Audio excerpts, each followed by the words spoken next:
Hi there guys, Patrick here. I'm going to do a bit of fishing today. Not the best conditions, about 16 degrees Celsius now outside. Yeah, very interesting. Yeah, the recent flooding has absolutely cleared the bank here. Check this out. You can see all the reeds and all the gunk have been cleared out. So yeah, I'm going to give it a go. Still got a ways to go where I want to be, and yeah, but yeah, very amazing scenes here. That used to be a fence. As you can see, the sand has been moved right onto the almost to the top of the pole there, and behind me it's almost buried. So yeah, today I've got what, two rods. I've got the usual, the Max Catch Extreme 7weight 10 foot, and then I've got the new Seachaser that I got. I was I did mention in my Timu preview review, my Timu video, that this connection was a bit loose at the back here. The epoxy I got was not the best, so I ended up putting other flexi epoxy in here, and I made this rod a 4-section rod into a 2-section rod. Yeah, it's so that's what I did with it. Not the best, not the ideal thing to do with the rod, but yeah, there's nothing wrong with the connection of the tip section to the mid section, or the top mid section. So but I just decided that you know, because I am gluing this midsection to the bud section, I might as well make it a 2-piece rod. But it will. I'll I'll be back when I'm at the at where at the fishing spot. All right, guys. I reached my first fishing spot here. Gonna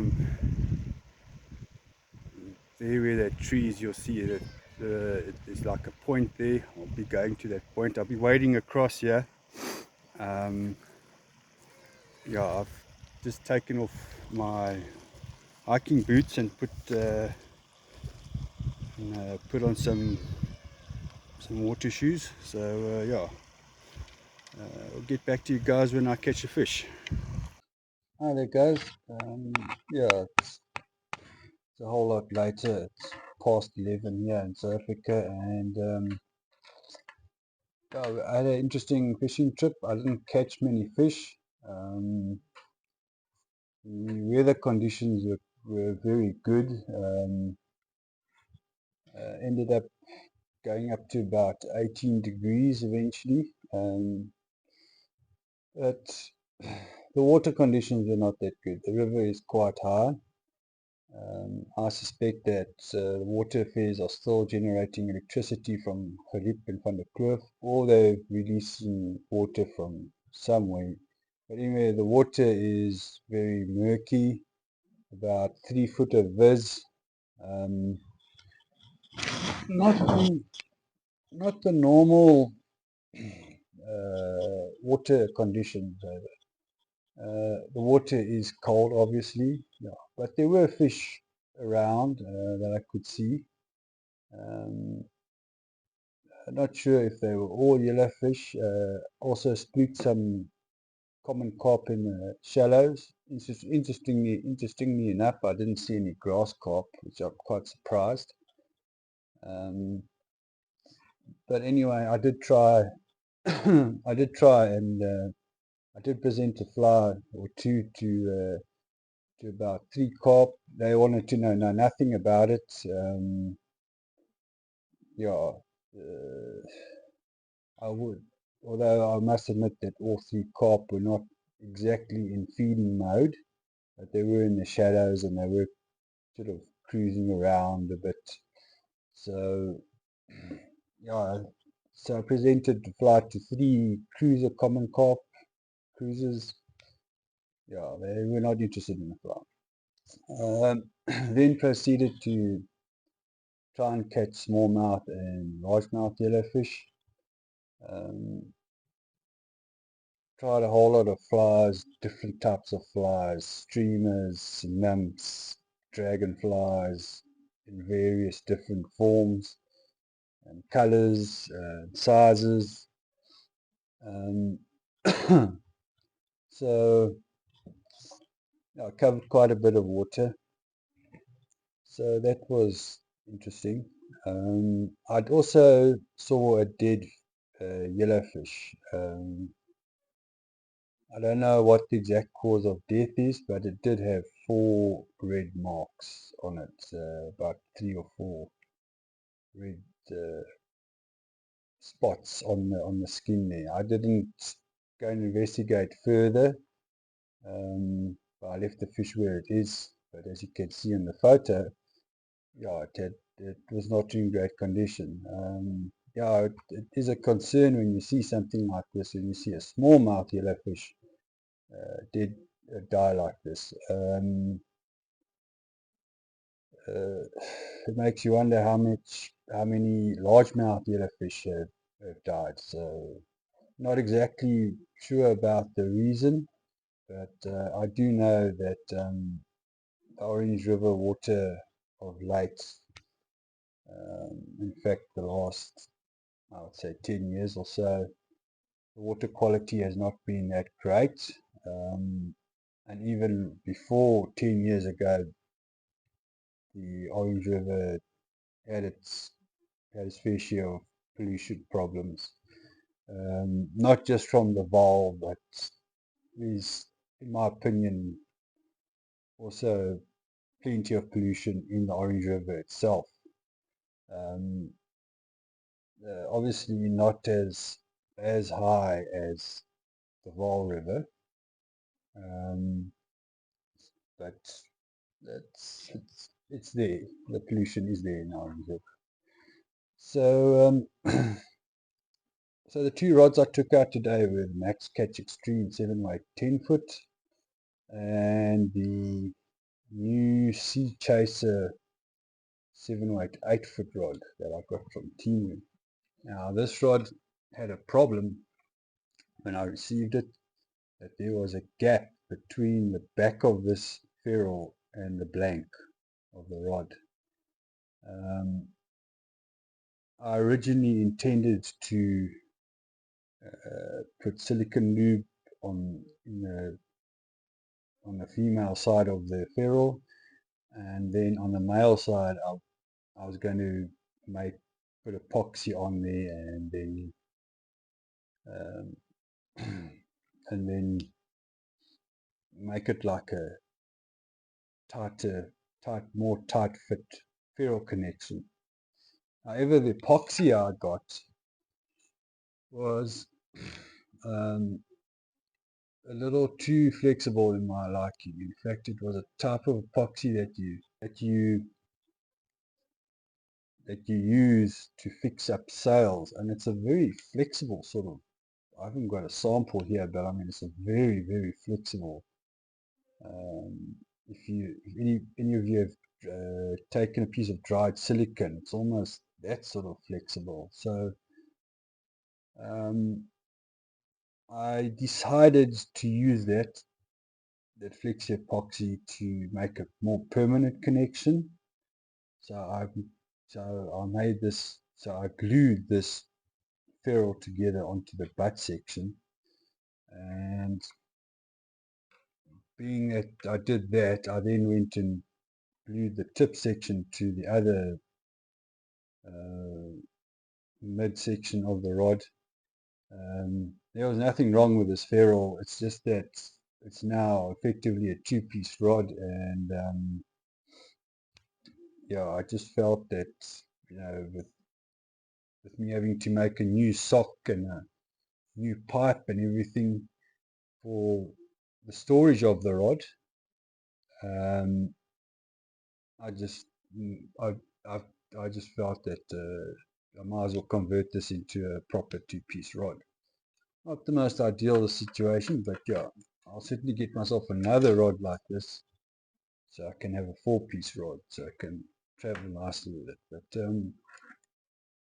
yeah, it's the rod is the. Let's just talk about the foam handle. This was dunked in the water quite a bit today, by the way. It seems to me they've put a very dense foam handle on here.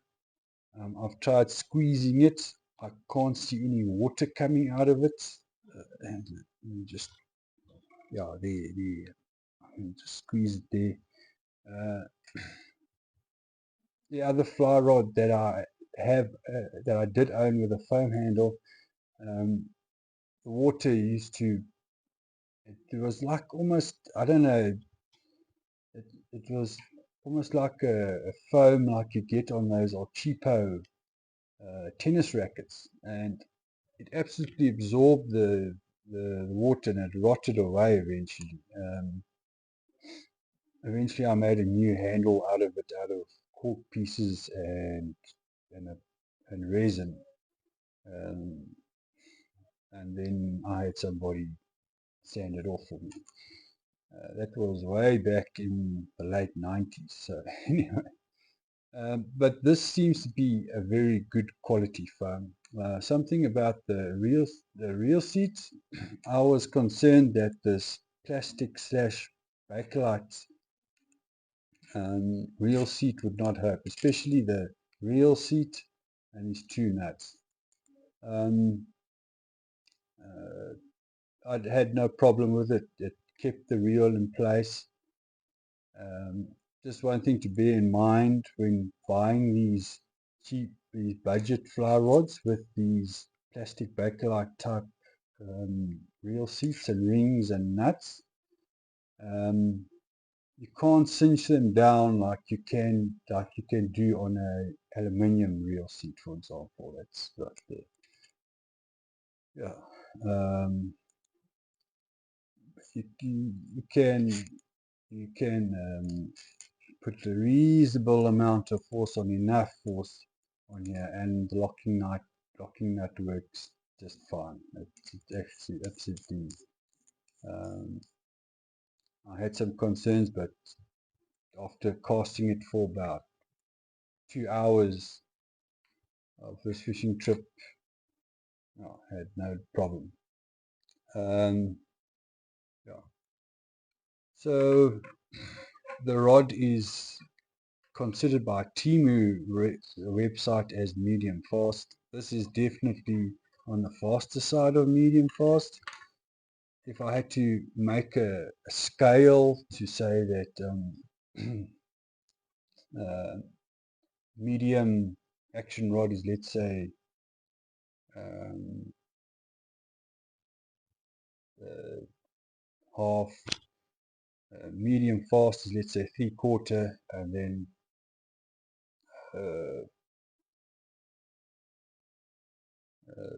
full is then fast. So you've got 3/4, 4/4, whole full, whole quarters, then is fast. If your medium fast action is 3/4, 6/8, this rod sits somewhere in my opinion, in the middle there, in that 7/8 region. Normally I like my rods to be between medium and medium fast, or it must be fast. I normally am not a person that let's say it's not my cup of tea. These rods, some of these rods that are in that 7/8 range, yes, that somewhere between, like in the middle between medium fast and fast. But this rod, it just is fine. It's a very rigid rod, but there is some flex in it. Although I didn't catch any fish casting with it. It was very nice. I could put my fly down where I wanted it to, under 40 feet. I did cast a 40 plus a little bit, just to see that it could get out to 40 in the wind. And yeah, we did have quite a bit of wind later on in the afternoon. And this rod did its job for what I bought it for. So I'm very happy with this rod. As I said, I'll be ordering a second rod, and let's see how the quality control in that one goes. Anyway,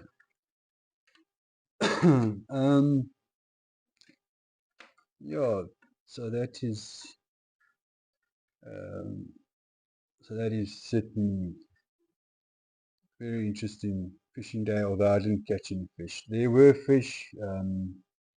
I saw fish in the shallows and in the slower moving water.